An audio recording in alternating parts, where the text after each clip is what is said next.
Alright, so hi there folks. I have pretty much dismantled the whole tractor. You can see the parts, everything lying around. The few things that I want to talk about. One, when there's a PTO clutch that's supposed to be right here, and when removing, just make sure you use an impactor. It makes your life a whole lot easier. You can see the screw or the bolt that goes in there. The other thing, and the reason why I started removing these was I couldn't get the drive shaft out. You can see the drive shaft here, but I couldn't get the drive shaft out. And here is the fun part. I've removed all of these, and then I realized there are four engine mount nuts, 12 nuts, four on each side. So four on the left, four on the right. And if you unscrew them, you can literally shift the whole engine few inches. And as I did that, you could see the front damper started coming out, and then I was able to pull out the shaft once it was loose.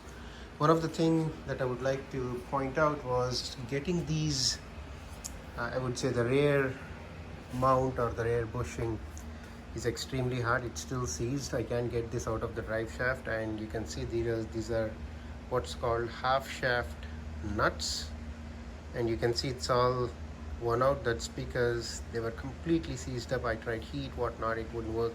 I had to use a bunch of Kinepex pliers and then just forcefully pretty much extract them out, and now they're out. I might have to replace them, or maybe I'll just use the pliers to put them back in. But anyway, this is out, but there's still one more problem. To change the gear disc, which is hiding in here, I have to remove this nut, which I can't. I've tried a bunch of ways. I've tried impactor, whatnot. It just keeps spinning, so I just can't remove it. So instead I started removing these three nuts where I can remove the disc, but I can already see there's quite a bit of tension in here. There's a spring, so I'm gonna probably use some C-clamps, and then I'm going to have to hold it tight and then remove these nuts and slowly let go. That way the plate doesn't shoot on my face. And yeah, that's pretty much it. It's extremely easy to work on these. Just make sure to remember where each bolts are.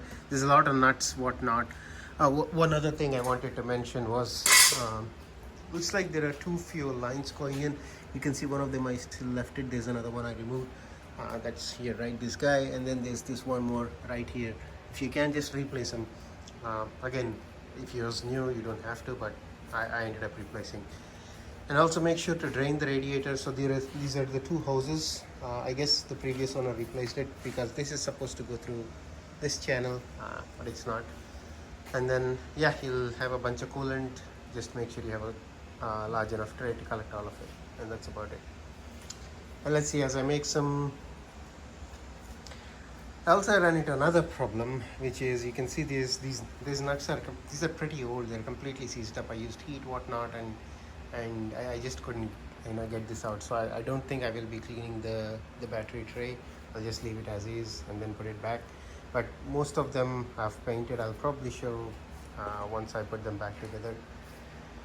But for now, I'm going to have to do some more digging into how do I carefully, without any damage, remove that plate, so I can just change the disc with the nut on and then put things back together.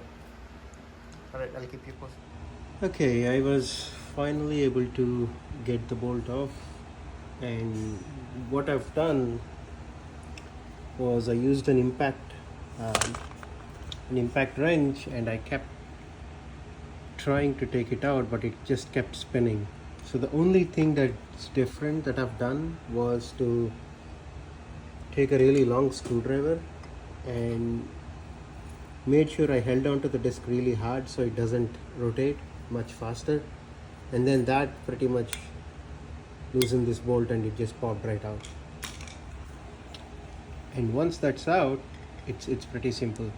So you got the bolt, take it out, and this top part just comes up. But again, in my case, I did it in a reverse order because if you remember, I just removed these 10mm nuts first. So this comes off, and this is the broken part in my case. I'm really hoping the new disc, there we go, it comes off, and yes, that's the broken piece. And yeah, I'm gonna give it a good clean. I'll install the new part which is already here, and let's see how that goes.